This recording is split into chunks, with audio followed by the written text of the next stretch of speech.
What is going on, everybody? It's your boy Nothing But Skills, and today we are taking a look at my new improved LMG build. I made a couple tweaks to it, so I decided to upload it to the team channel. So this is Nothing But Skills' LMG build, and let's take a look at it. So we're running 7 offensive, 12 defensive, 2 utility, and we're not even taking advantage of that utility, so you don't have to really worry about that too much. We have 294k armor, 94,000 health, and then 308 skill power. Now if we go into my guns, you can see I have the Black Market M60 at a base damage of 36.6k damage. Look at that mag size, 162. Now this does have 15% damage to targets out of cover. That's how all LMGs work. Now the reason why I'm getting so much damage on my LMG, of course it's a really nice rolled LMG, but it also has unhinged. So I'm getting 20% weapon damage at the cost of negative 25% weapon handling. Now this one does have 20% magazine capacity with extra, so that's why I'm up there at 162. And then it has cannon while equipped. This weapon increases throwing distance by 10%, which really doesn't affect me too much. Now the mods I have on here is I am running a hollow sight with 8% damage to elites. I'm running that large pouch with plus 35 rounds. Now if you have the new gunner specialization, you can unlock a 50 round one, so I'll have 15 extra bullets on top of the 162. So if you want to get a little bit more out of your large pouch, you might want to run gunner. I don't have it fully unlocked, so that's why I'm running demolitionist on this build. Then we have the vertical grip with 10% accuracy, and then we have 5% damage to elites. Now for my secondary, I'm running the same exact weapon, just a little bit less damage, but this one doesn't have the extra 20% magazine capacity. It has Allegro instead, so I get that 50 RPM more, so I'm at 550, and then the mag size is smaller at 135. So the big difference between the two is the mag size and the RPM. So I like having the option of having both. Now for the pistol, this is probably the best pistol to put on a double LMG build because you're not using an exotic, right? So why not use the Liberty? It has a really good holster tank. Look, while holster destroying weak points refills 20% of your current magazine. So imagine that 20% you're getting on those LMGs. It just works really good together and you don't have to reload as much. So this exotic is really easy to get, and then I'll put a link to it in the description on how you guys can actually get this exotic. Pretty simple farm, but definitely makes a big difference on the build. Now if we go into the mask, you're going to see I'm running the Mercury mask. It gives me 8% health, gives me 8,000 health, 42,000 damage to elites, and then I get hard hitting on there, so 10% damage to elites on top of the 42%, so we're at 52% just off the mask. We go into the chest piece, which is probably one of my better chest pieces that I've ever gotten. It has 5% total armor, and then I'm unlocking 20% hazard protection because I have a 2-piece Gila Guard. We get the attributes of 2 blues, 1 red, 39,000 health, 13.5% weapon damage, and 9,000 armor. And then it has Unbreakable, one of my favorite PvE talents. 70% of your max armor is repaired when your armor is depleted. Armor kits used within the next 7 seconds are not consumed. Remember, you have to have 11 or higher defensive, but I have 12 defensive, so it's unlocked. And then I have 1 utility mod slot on here, which I don't really need. And then I have a defensive mod slot, and then another defensive mod slot, which I'm putting 4,000 armor, 3% total armor, 2,000 armor on kill. And then also I have 7,000 armor, 393 armor regeneration, and then 2% protection from it. If we get into the holster, this holster works great with this build because of how fast you reload. And you don't even have to reload. That's the crazy thing. You just weapon swap and you get full ammo on your LMGs, which is crucial with LMGs because reload time takes forever, right? So the talent that we're looking for on here is Quick Draw. Swapping to your pistol reloads all your weapons.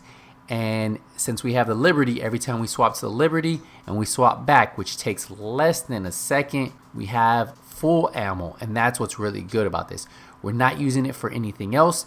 The only thing we are using this for is for the swapping talents. Now if I do kill an NPC with the Liberty, check out the bottom talent. Pistol headshot kills grant 20% weapon damage and allows your primary and secondary to penetrate enemies for 8 seconds. This duration is increased to 11 seconds when using a revolver. So for 8 seconds, if I get a pistol headshot kill, I get 20% weapon damage and allows your primary and secondary weapon to penetrate enemies for 8 seconds. That's a pretty cool talent, but the main reason we're using it for is Quick Draw.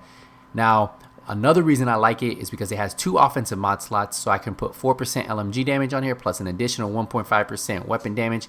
So that's 5.5% weapon damage right there. And then we also have another mod slot, which 3% LMG damage and 2% weapon damage. So another 5%. And then we have another utility mod slot, which we're not using on this build. Now, if we get onto the knee pads, Gilligard knee pads are going to let you hit that 11 defensive a lot easier because you get 3 blues. We have 15k armor. We have patience on here, which I really recommend for any PvE build. After being in cover for 5 seconds, armor repairs by 5% every 1 second. 6 or more defensive, and then we have 2 defensive mod slots, and that's going to give us 2k armor, 5% total armor, 4% explosive resistance. Then we get another defensive system mending with 1800 armor, 2900 armor on kill, and 3.5% total armor. Now, if we get into the gloves are pretty perfectly rolled. Now, if I could get something besides the Providence skill power, I don't need that, right? So maybe some Alp Summits, but the Alp Summits aren't going to give me a blue. Maybe the Gilligard, but the Gilligard is not going to take advantage of that pulse skill power. Murakami would probably be the best bet because it can give me a blue roll and a red roll, and that's all I really need, and the damage to elites. So something like that I'm taking advantage of because I wouldn't mind having some more hazard protection. But the Providence is the only one where I have that 11% LMG damage. I have that 5k health, and then I have hard hitting. So for now, this is why I'm running this. But these are not the perfect gloves for me. I'm not even taking advantage of that 10% skill power, so it's a waste. So Murakami would probably be the better bet. Instead of that AR damage, put LMG damage, but I'm not touching these gloves because these are for my AR build. Then if we get into the backpack, we have the Badger Tough backpack. It's going to give me 7% damage to elites. So it's kind of like having hard hitting. I'm only losing 3%. Then I get health, I get total armor. So it's almost like having harden. So we have the total armor here. Then we have armor. So we get 3 blue rolls and then we get 2 red rolls. We have the 8.5% weapon damage. That's the highest weapon damage I've gotten in a while. I'm looking to get a little bit higher so I can improve this.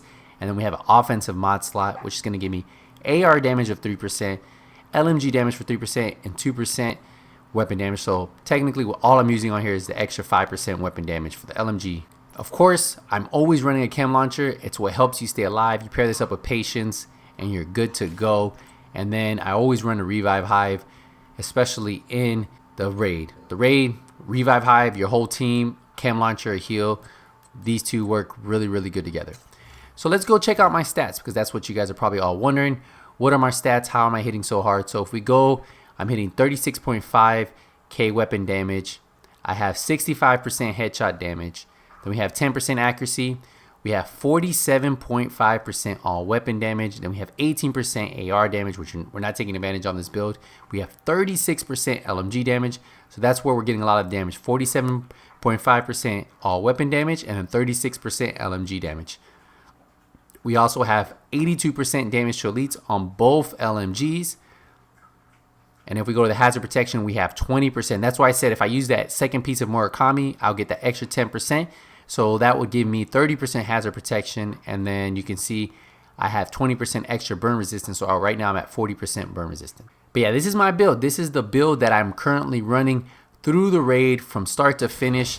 I run this build. If not, I run my AR build. But right now, for you guys who don't have the Eagle Barrel, this is probably going to be your best bet.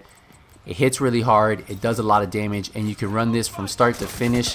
The Liberty is really easy to get. I'll put a link in the description. Also, the Dodge City Gunseeker holster is really easy to get too. Both these together pair up. The reload time that you get from the holster, the extra 20% ammo that you get from breaking armor on your current magazine is crazy, and just having 36.6k base damage is really good. Now for the specializations, you can pretty much run anything. I am running the Demolitionist. I like having the grenade launcher for all the dogs that come out. You can almost two-shot them with your grenade launcher.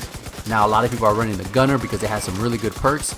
So pick the one that works best for you. But as long as you guys have the LMG unlocked, you guys will get this high damage. Plus, if you run Gunner, you do get a bigger mag. I think you're, what is like 180 around there? I'll have to double check, but that is what you guys could be looking forward to if you guys ran this build. Let me know what you guys think. If you guys have any questions, use the comment section down below. Remember, we are doing a raid week on the main channel, so we will have a lot of really good information for you guys. I put out guides to each single boss. We'll drop a complete guide on this channel, on this one, on team skills this week. So I'll put all the guides together for every single boss, and then hopefully just put one complete build together, and then you guys can just come here and watch it. If you guys have any questions about this, use the comment section down below. Smash the thumbs up, and as always, thank you guys again for all the support. Until the next video, nothing but skills out.